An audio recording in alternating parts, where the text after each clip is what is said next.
The night was warm and the room was filled with soft golden light, the kind that makes everything feel close, almost personal. People were dressed in their best clothes, glasses shimmered under the chandeliers, and a quiet hum of conversation filled the air. This was the celebration for the cast and crew, a private dinner after months of long days on set. It was supposed to be a night where everyone felt appreciated, seen, remembered. But somewhere between the speeches, the jokes, and the applause, Ana de Armas realized something strange. Her name had not been spoken once. She sat at the end of a long, polished table, her hands resting lightly on her lap, smiling politely as each toast went around. The director raised his glass to the producers, to the lighting team, to the costume department, to Keanu Reeves for his leadership and calm.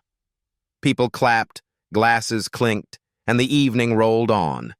Yet each time a new name was called, she felt the air grow a little heavier around her. Ana had worked hard on this film, harder than most people knew. She had pushed through early call times, heavy emotional scenes, days when her voice had nearly given out, and nights when she studied the script until her eyes burned. She didn't expect special treatment, but she had believed, naively perhaps, that someone would remember.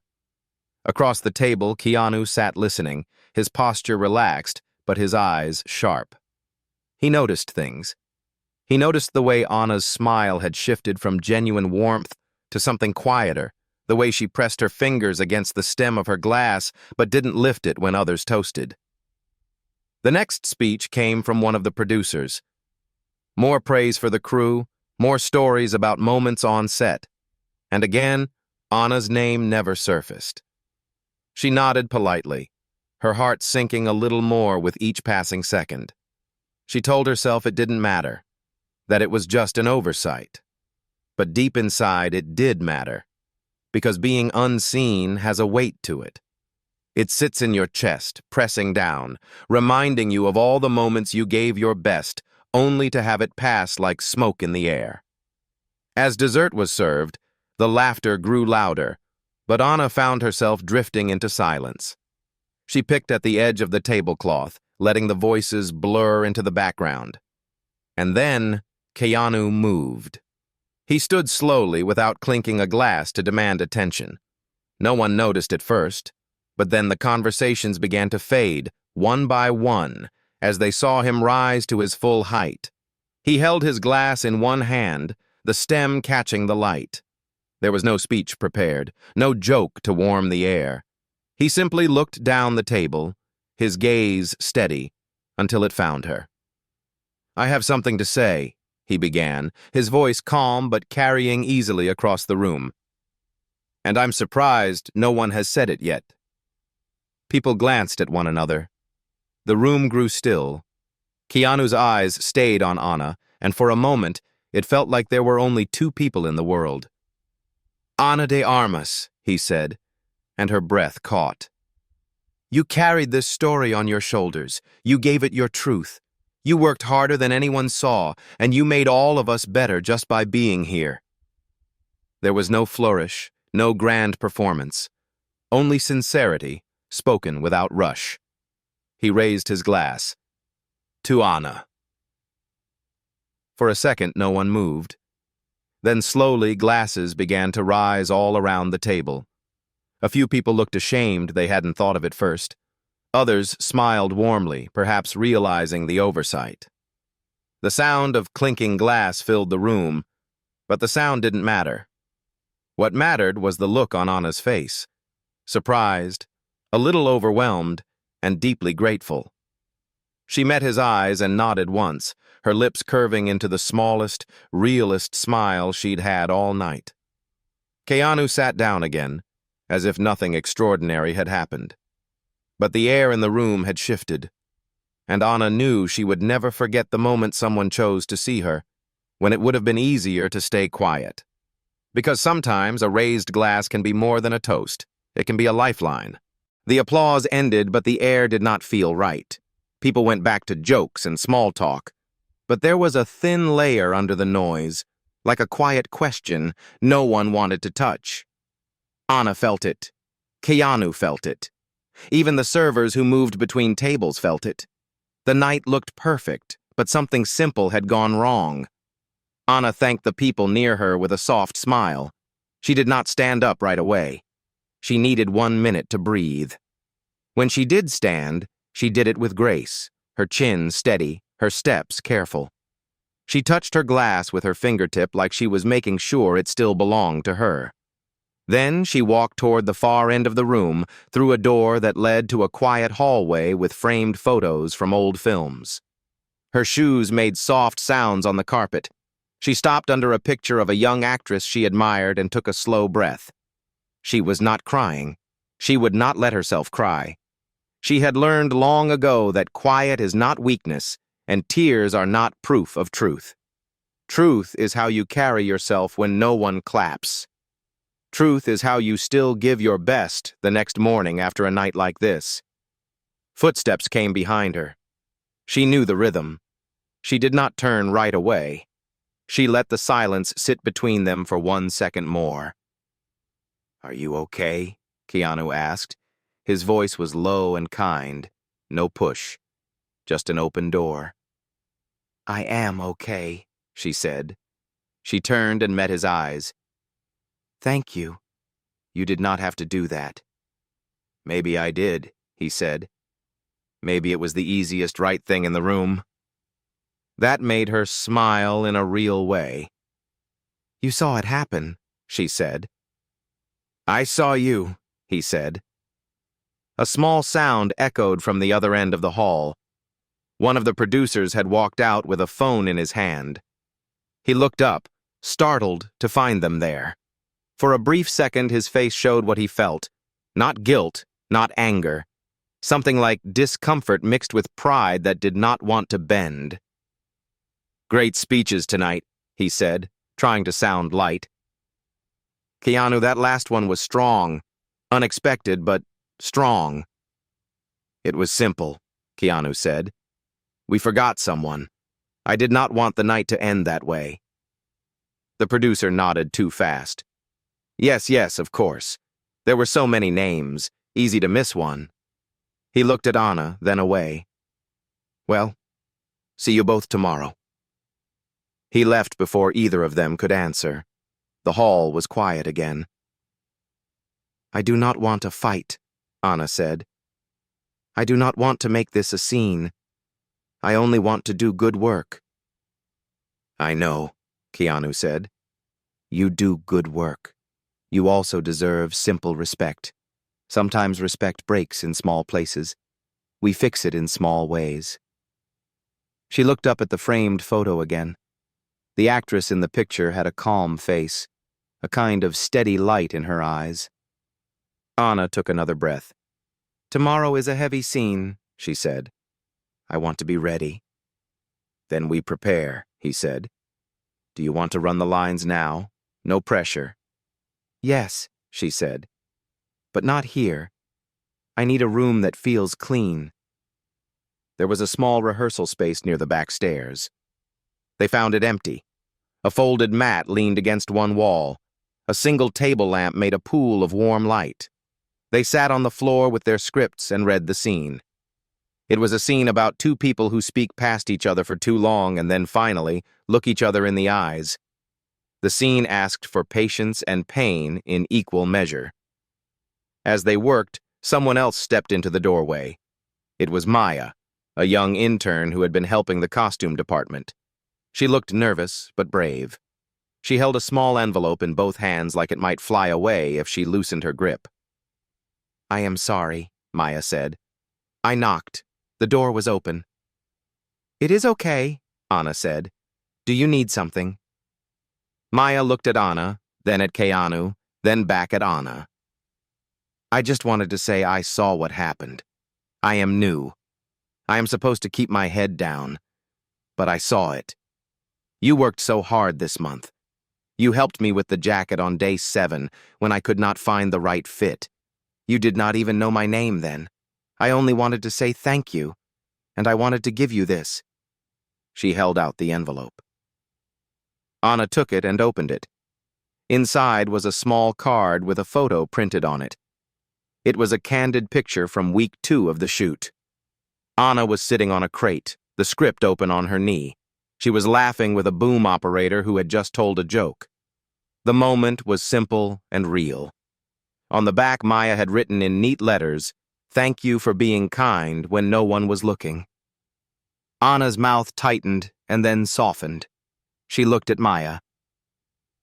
"Thank you," she said. "This means more than you think." Maya, who had planned to run away the second the card left her hand, now had to swallow hard. "You are welcome," she said. "I should go. Good night."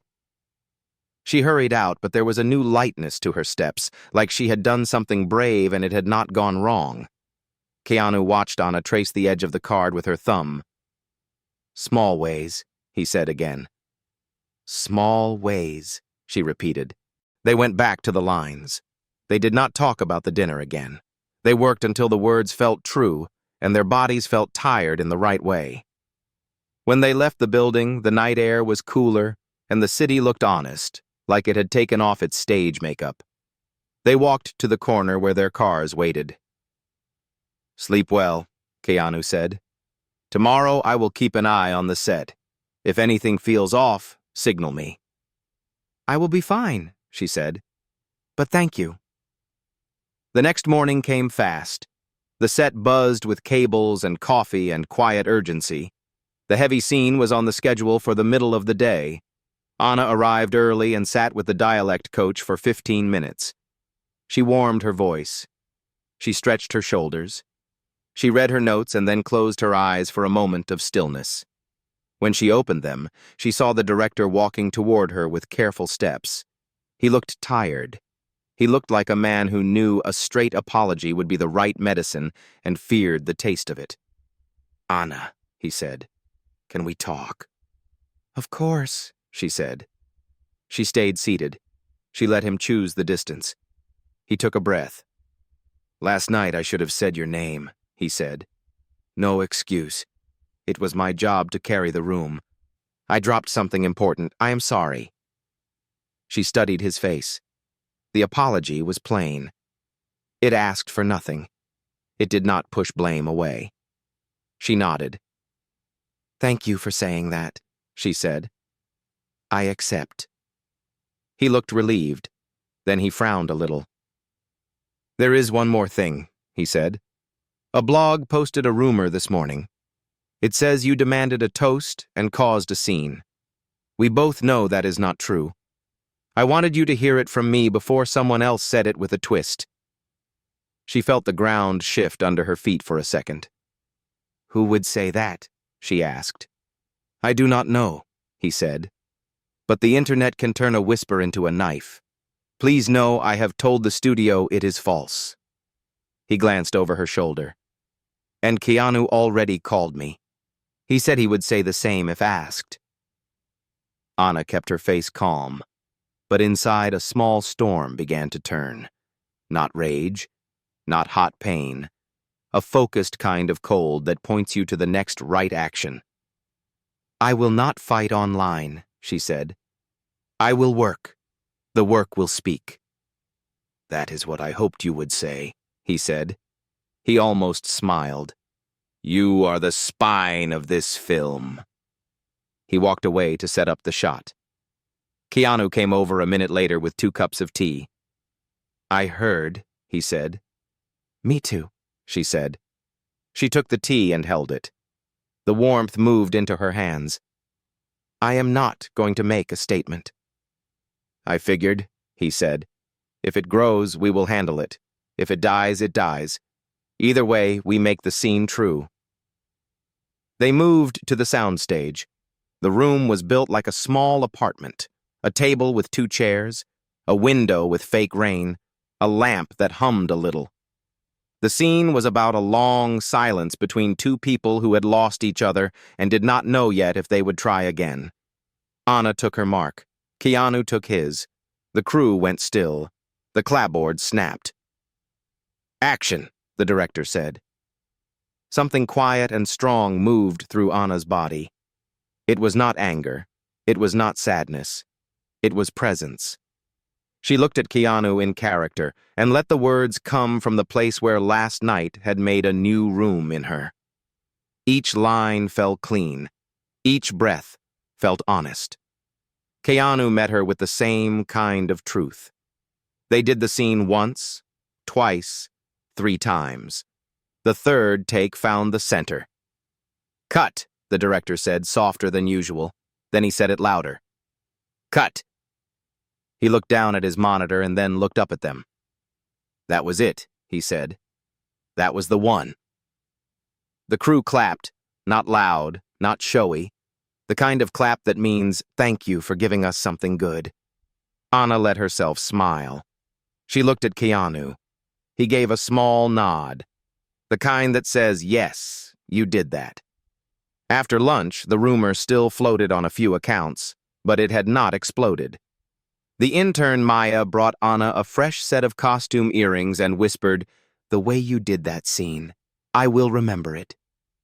Anna whispered back, "Keep doing brave things. They add up." Then a different kind of surprise came. In the afternoon, during a short break, the boom operator from the photo walked over with his phone. "My friend sent me this," he said. On the screen was a post from a small local paper. A photo from last night's dinner had been taken from across the room. It showed Keanu standing with his glass raised and the room turned toward him. The caption said, "A quiet toast for a quiet star." The story did not include the rumor. It talked about grace. It talked about watching people notice each other. Keanu read it over her shoulder. "See," he said, "sometimes kindness gets the camera too." "For a second," she said, smiling. "But that is enough." Near the end of the day, the stunt team called for a rehearsal. It was a simple fall into a padded area. Anna had done harder stunts before, but things can surprise you. You can plan, and still the floor can shift. The first rehearsal went fine.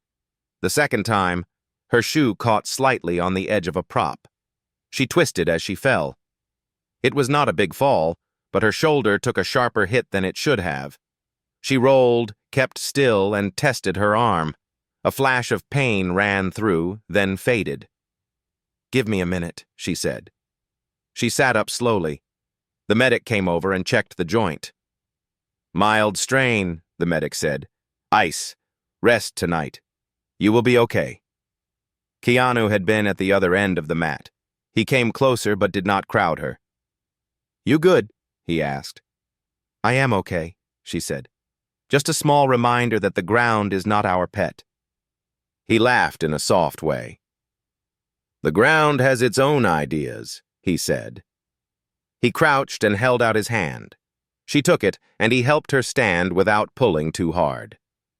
They walked it off together, one slow circle around the set, talking about nothing important until the body believed it was safe again. That night, the crew had a smaller gathering on their own. No chandeliers, just pizza boxes and music from someone's phone in a back lot with string lights. Anna went for a short time. She wanted to say thank you in a way that did not need a microphone. She made her way from group to group with a gentle ease. She told the lighting team that the morning scene looked like a letter you write and never send. She told the set designer that the cracked mug on the kitchen counter made the scene feel like real life. She told the makeup artist that the tired look under her eyes had been perfect, not ugly, not messy, just true. As she moved, the intern Maya followed at a distance, not wanting to intrude but learning. She watched how Anna gave credit in small sentences that were clear and kind. She watched how people's faces changed under that light. Later, Maya would write those sentences down in a notebook she kept in her backpack. Later, she would use them when she had her own team. Near the end of the night, a slow hush passed through the group. The director had arrived. He did not have speeches. He had 4 envelopes. He handed one to the lighting lead, one to the head of props, one to the sound mixer, and one to Anna. Each envelope held a handwritten note and a small photo from set. On Anna's note, he had written, "I forgot your name last night. Today you wrote it all over the screen." "Thank you." She looked up and met his eyes. No big gesture, just a nod. He nodded back. Respect moved between them like a quiet river. Later, just before midnight, Anna and Keanu found themselves at the same street corner again, waiting for cars. The city air smelled like rain and old stories. Traffic lights blinked. Someone laughed far away. "How is the shoulder?" he asked. "Better," she said. "Ice works. The medic gave me a band to stretch." "Good," he said. "Tomorrow is lighter." She looked at him for a long second. The post from the local paper had added a soft thread through the day. It had not fixed anything big. It had only named something true that the room had almost missed. She thought about that. She thought about how fast people can run past each other without seeing. "You know," she said, "I kept thinking today about people who are not in rooms like ours. Not in film sets. Not in big events. People who do their work and never hear their name out loud. Teachers, nurses, drivers. The person who cleans the lot before we ever see it. I want to do something for them." "You already do," he said. "I want to do more," she said. "Not a post, not a speech, something simple and real." He nodded. "Then let's plan something simple and real," he said. "We can start small. We can start tomorrow." Her eyes warmed. "Thank you," she said, "for everything."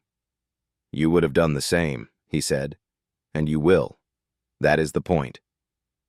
A car pulled up for him. He opened the door, then paused. "One more thing," he said. "About that rumor. If it grows, I will speak. I will use my voice to tell the truth about last night." "I know," she said, "but I hope the work keeps talking louder." He smiled. "It usually does," he said. He got in the car and left. Anna stood for a minute longer, the night touching her with a soft hand. She thought about the card Maya had given her. She thought about the 4 envelopes. She thought about his toast. Then she pulled out her phone and opened the Notes app. She began to write a list titled Small Ways. Give coffee to the Sunrise team. Write thank you notes on paper. Visit the night janitors with warm muffins. Learn 3 new names each week. Speak up calmly when someone is unseen. Never wait for permission to be kind.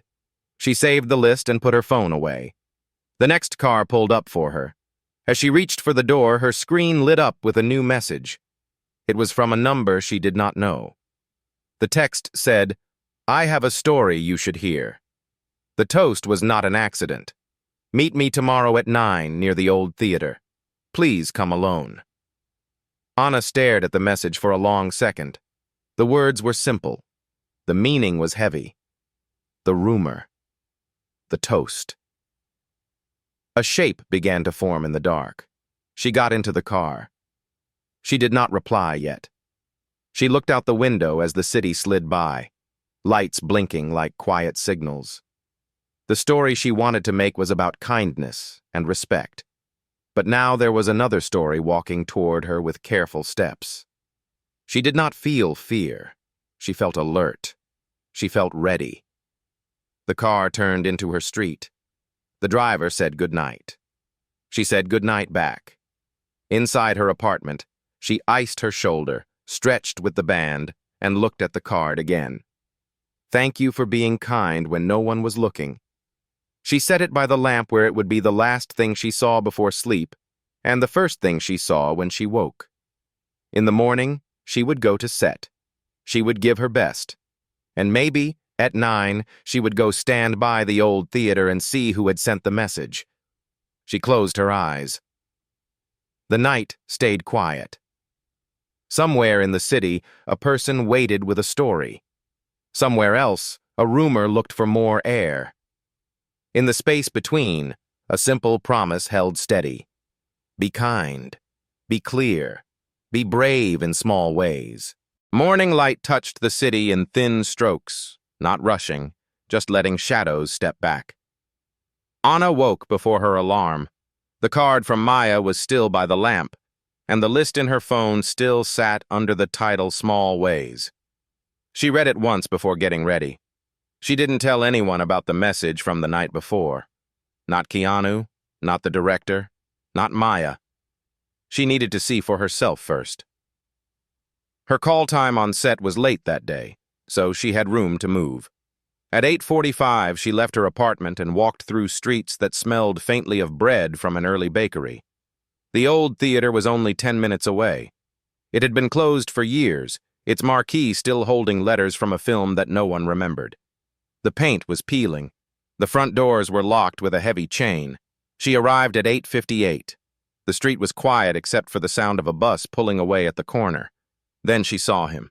He stood near the side wall of the theater, a man in his late 50s, maybe early 60s. His jacket was worn but clean, his hands were in his pockets, and he watched her approach with a kind of calm that didn't hide the fact that he'd been waiting. "You are Anna," he said. "Yes," she said, stopping a few feet away. "You sent the message?" He nodded. "My name is Daniel. I worked on your film, not in the crew you saw every day. I was with the temp staff, moving equipment, cleaning the lot at night." She studied him. "Why did you say the toast was not an accident?"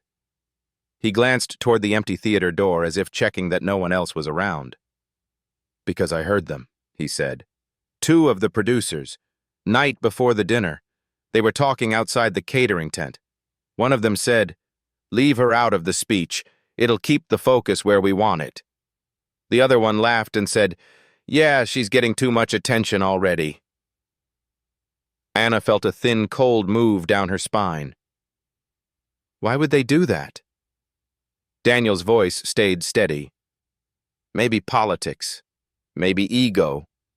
Maybe they didn't like that you connected with everyone, even the lower staff. I don't know. But I know they meant to leave you out. It wasn't a slip." She looked at him for a long moment. "Why tell me now?" "Because I saw what happened after," he said. "I saw Keanu's toast. I saw you walk to the hallway and hold yourself together.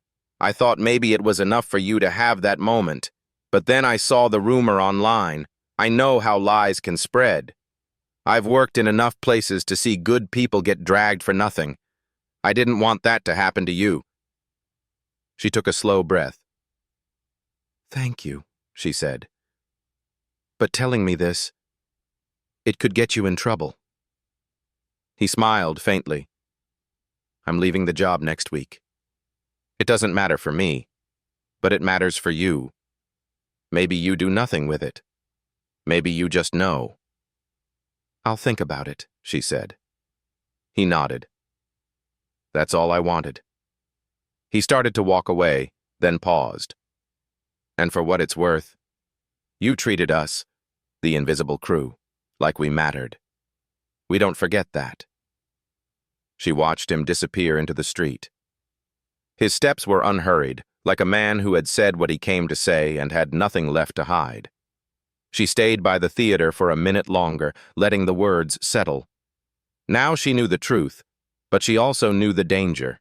If she confronted the producers, it could turn ugly fast. If she stayed silent, they might try something else later. On set that day, she kept her focus. She didn't tell Keanu until late afternoon after they finished a scene together. They were sitting on a bench just outside the soundstage, the sun on their shoulders. "Someone told me the toast was planned," she said. His head turned slightly. "Planned how?" "Two producers decided to leave my name out," she said.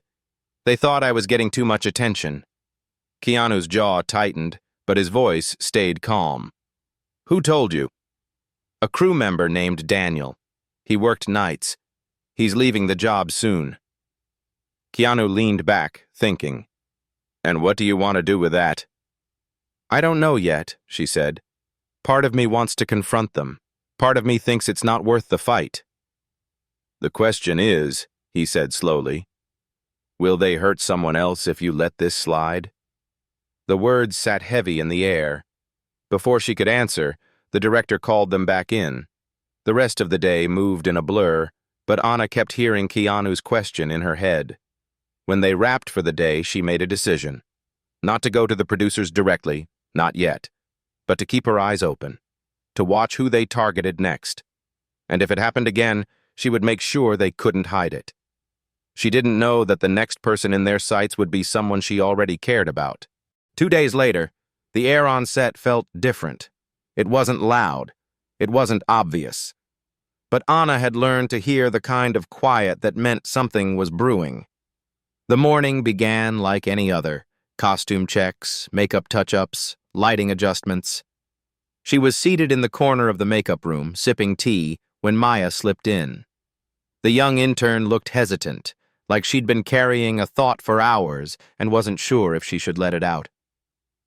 "Something's wrong," Maya said softly. Anna put her tea down. "Tell me." Maya glanced toward the door before stepping closer. "The producers were in the wardrobe trailer this morning. I was fixing a rack and they didn't notice I was there. They were talking about Jules, the stunt coordinator. They said she's too loud about safety notes and that she's slowing the schedule. One of them said, maybe it's time to replace her." Anna's brows drew together. Jules had been nothing but precise, protective, and fair. She kept the stunt crew safe without cutting corners. Replacing her would not just hurt her career, it could put people in danger. "Did they sound serious?" Anna asked. Maya nodded. "They said they'd start dropping hints to the director that Jules isn't a team player." The words made Anna's chest tighten. She remembered Keanu's question, "Will they hurt someone else if you let this slide?" This wasn't a random slight. This was a pattern. Later that morning, she found Keanu near the craft table, quietly eating an apple. "They're going after Jules," she said without preamble. His eyes sharpened. "Who told you?" "Maya heard it in the wardrobe trailer." Keanu nodded slowly. "Then we don't wait for it to get worse." Anna tilted her head. "What do you have in mind?" "Jules is respected," he said. "If the crew sees her value, it'll be harder for the producers to push their story. We make her work visible. We make it impossible to ignore." It was simple, but it felt right. The opportunity came sooner than expected. That afternoon, there was a complex stunt sequence, a rooftop jump onto a lower platform. Not dangerous if done right, but risky if rushed. Jules gathered the team, walking them through every safety measure twice. Anna noticed the producers lingering near the monitor, watching with mild impatience. When it was Anna's turn in the scene, she deliberately asked Jules to walk her through the harness setup in front of the whole crew. She asked questions she already knew the answers to, letting Jules explain with authority. Keanu, in his scene later, did the same, asking about anchor points, backup lines, and signal calls. It slowed the day by maybe 10 minutes, but when the shot was done, the stunt went perfectly. No injuries. Flawless take. And then Keanu did something unexpected. Without breaking character fully, he turned to the director and said, "Can we get a shot of Jules and the stunt team for behind the scenes? This was tight work." The director agreed. The camera operator filmed Jules giving instructions, adjusting gear, and smiling as the team landed their marks. Within hours, the footage was uploaded to the studio's official account as part of a crew spotlight post. The next morning, the post was already making rounds online.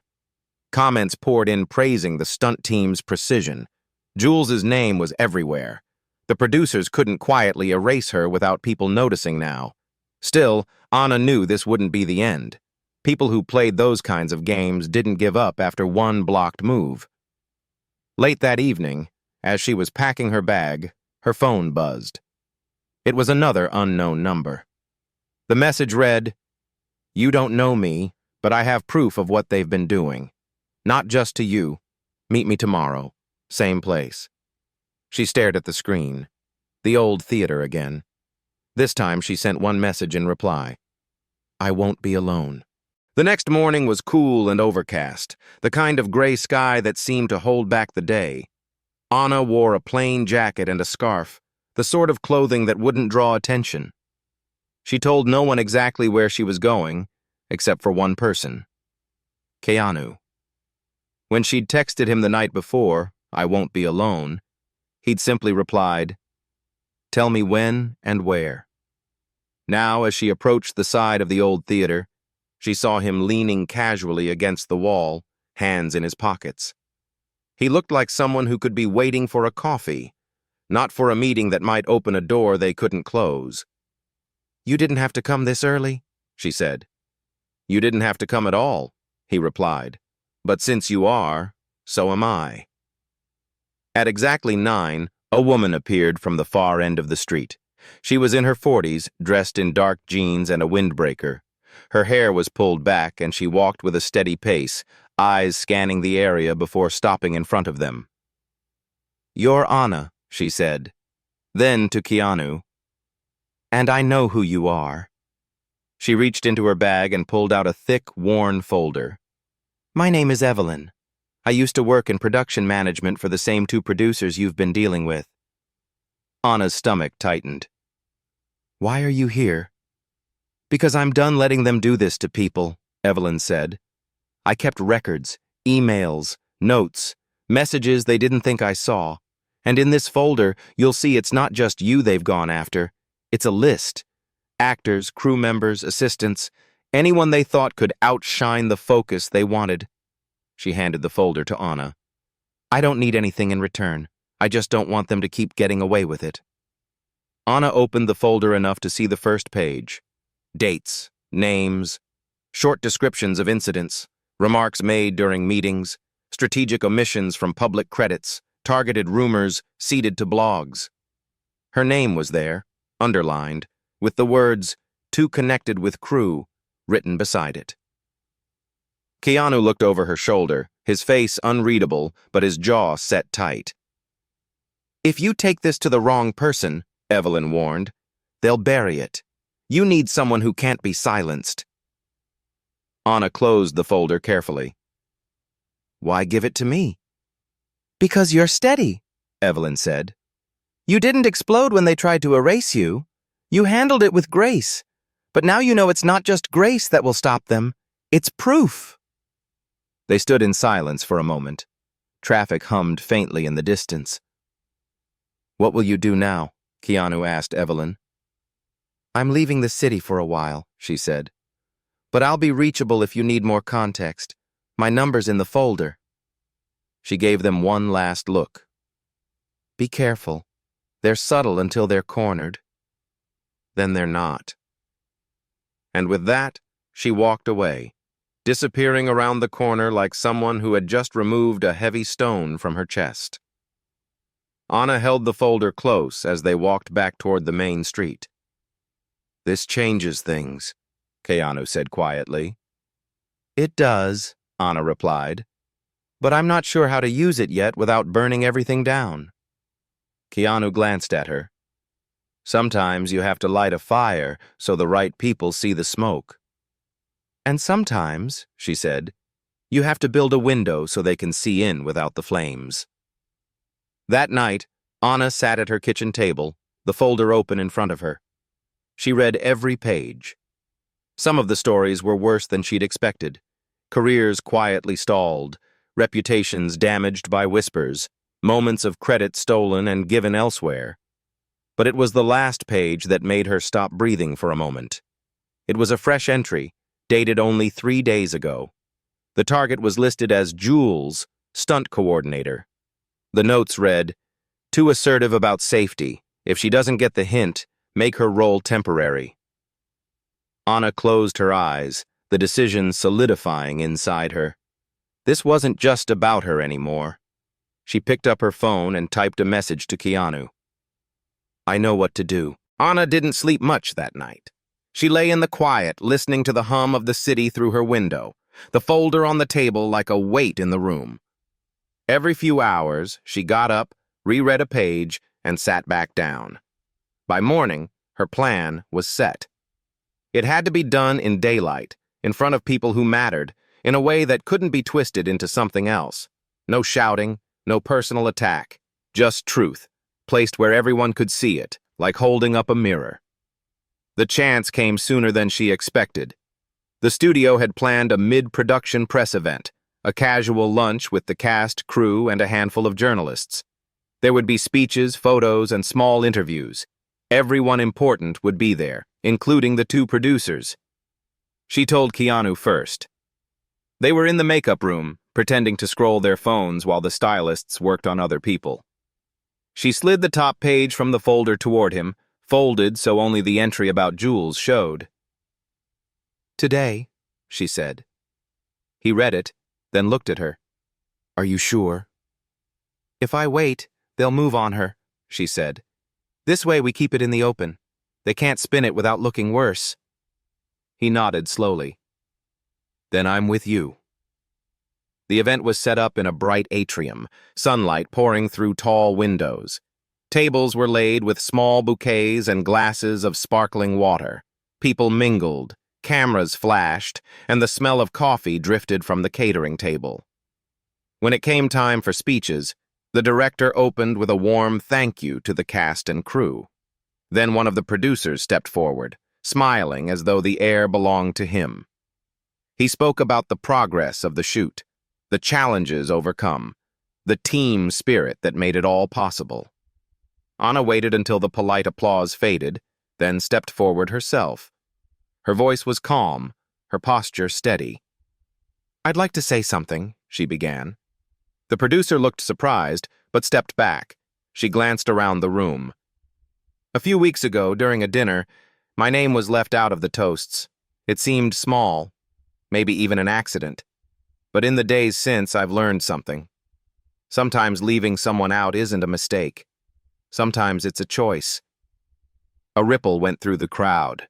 She held up the folder, her hand steady. "This is a record, kept by someone who worked closely with our production team. It contains examples of crew and cast being quietly pushed aside, their contributions erased or diminished. Not because of poor work, but because of politics, ego, control." She opened it to the page about Jules. "This entry is from 3 days ago. It suggests replacing our stunt coordinator because she speaks too strongly about safety. That isn't a flaw. That's her doing her job, and her job keeps us safe." Jules, standing near the back, froze for a moment, then straightened, her eyes fixed on Anna. Anna's voice didn't rise, but it carried. "This set runs because of every person here, not just the faces in front of the camera. If we start erasing people for doing their jobs well, we lose the very thing that makes the work worth doing." She closed the folder, set it on the table nearest her, and stepped back. There was a long pause. Then, unexpectedly, Keanu stood. He didn't make a speech. He simply picked up a glass of water, lifted it, and said, "To Jules." The room hesitated for only a second before dozens of glasses lifted with his. "To Jules," voices echoed. Jules herself stood rooted, the smallest smile breaking through as she raised her own glass in return. After that moment, the energy shifted. People moved toward Jules, thanking her, telling her they valued her work. The producers stayed quiet, their smiles thinner now, their eyes flicking toward the folder still sitting on the table in plain view. Later, when the crowd thinned, Jules came to Anna. "I don't know what to say," she admitted. "You don't have to say anything," Anna replied. "Just keep doing your job. Keep keeping us safe." "You know they won't forget this," Jules said quietly. "Neither will I," Anna answered. "And neither will the people who saw it." As the day wound down, Anna found Keanu leaning against the wall outside the atrium, the late afternoon light catching the side of his face. "You did it without shouting," he said. "I didn't need to shout," she said. "I just needed the truth to be heard by the right ears." He smiled faintly. "First my glass for you, now my glass for Jules. If we keep this up, people will think it's our thing." "Maybe it should be," she said. "Raising a glass when someone's almost left out." He nodded. "Small ways." She smiled. "Small ways." And as they left the building together, Anna realized something. The toast that had once been meant to make her invisible had instead become a thread connecting people. From Maya's quiet card to Daniel's warning, from Evelyn's folder to Keanu's glass, it had all been proof of one truth. Respect doesn't have to be loud to last.